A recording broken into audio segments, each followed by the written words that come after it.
sorry, your last name, please?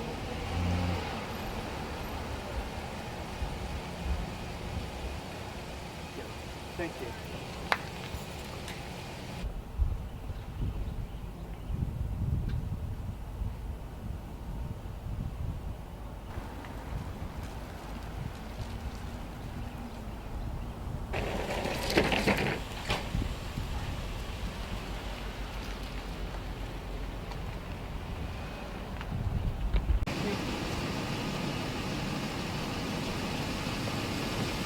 Went? Went? No. Roger. Have you made contact with someone in there?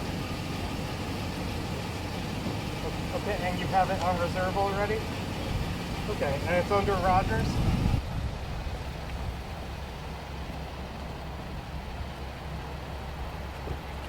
Danielle? There you are.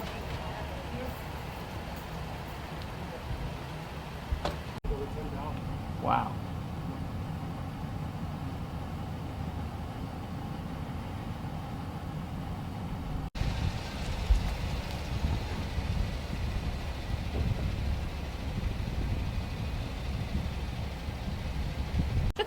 All right.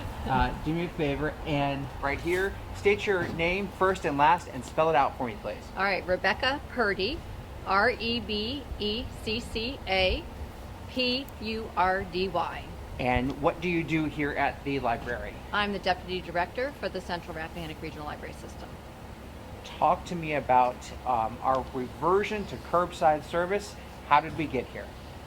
How did we get here?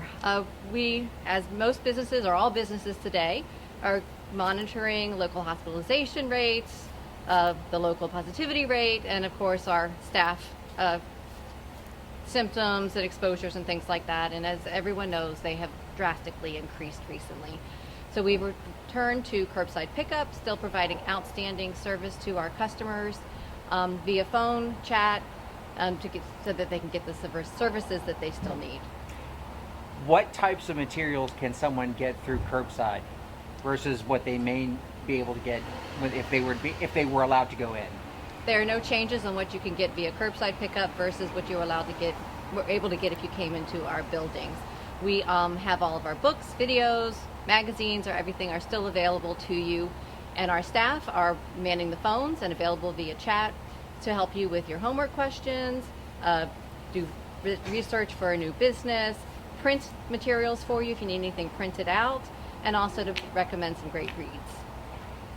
Talk to me about the challenges that go into reverting back to curbside service. We know that this was a thing during the pandemic in 2020, 2021, and then it opened back up, I think, in the fall, if I'm not mistaken. Fall of 2020. 2020. That's correct. And so this week, this is the first time we've been back on curbside since the fall of 2020. Is that correct? Actually, no. Okay. Local governments and reverted to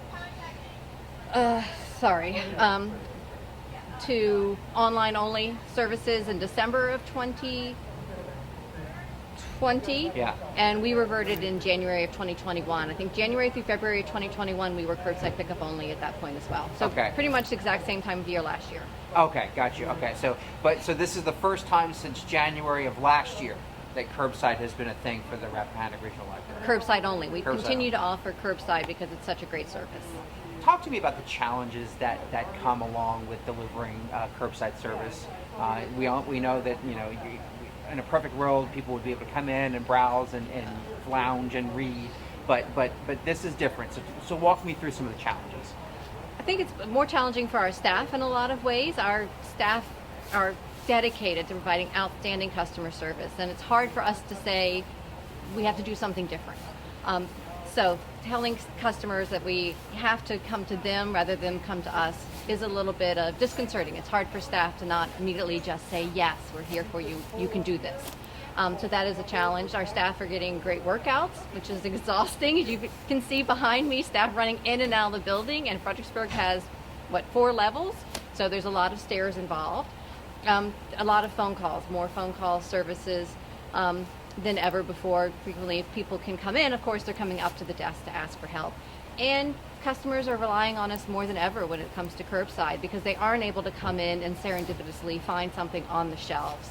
They are counting on us to make great recommendations, to really tease from them what it is they need, whether it's research help or a recommendation. Finally, two-part question. Is there a certain number of sort of cases or something from the local government that triggers the return to curbside? And the second part of the question is, for how long do you anticipate being curbside only? We hope a very brief period of time, Uriah, but it really is going to depend on the cases and the hospitalizations, especially the hospitalizations. We all know there are over 200 people in the hospitals in our community. That's not sustainable for the hospital staff, and we do not want to be contributing to more people in the hospital. So as far as when we continue to monitor, it would be great if it was cut in half.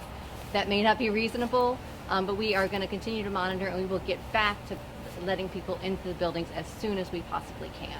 But our primary responsibility and our goal is to keep staff and customers safe. Is there anything else that you want our audience to know? What do you think, Sean? Test kits? Yeah, I think, so we had COVID test kits. We received 2,000 COVID test kits. We got them out to the branches today, and they were gone within 2.5 hours.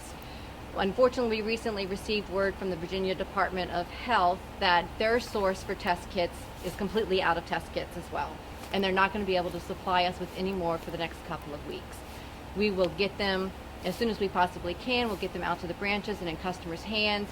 And any customer who is interested in getting a test kit should look at our website and follow us on social media in order to find out when they are next in the branches. But it will be a few weeks. Ballpark it for me and remind me what you said. You said you had how many test kits? 2,000 test kits were distributed in 2.5 hours by our amazing staff. Can you imagine the number of phone calls? 2,000 test kits in 2 hours across 5 branches, or just this branch? 5 branches. Across 5 branches today. Today. The 11th of January. You got it. But it's going to be at least a week or so before you get any more back in, from your understanding. VDH is saying a few weeks before they even get them, and then they have to do whatever processing they're doing and then get them to us, and we have to process them in order to get them to the branches. They don't come ready to go. We know test kits are scarce across the country right now. When did you all start administering test kits, making them available? I believe it was in November. We found out about it at our annual library conference at the end of October. So I believe it was November when we started distributing them. And we've distributed almost 10,000 test kits to the community. Thank you so very much. You're welcome. Are you sure? Curbside only service here. No, it's not an inconvenience. I mean, it's to protect the community and to protect the people. So I completely understand. Yeah. It's something we have to do. What did you check out from the library today? I'm a doctoral student, so it's a leadership leadership book that I needed. You say that this is something that is good for the community to do. Do you think more highly of the library system for reverting to curbside only service, given the number of cases and hospitalizations that are in the area? Yes, I agree. Yes. Talk to me about why you think that's important. Well, I think there's a lot of people right now that are affected. Granted, yes, we do need the library, and it is important, but at the same time, people's health is more important. So protecting the community and the people is very important. So curbside is, we have to live by it for a little bit just to make sure that everyone is safe.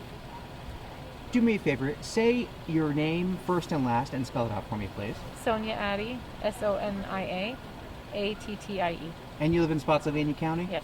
Thank you so very much. Thank you. Take care.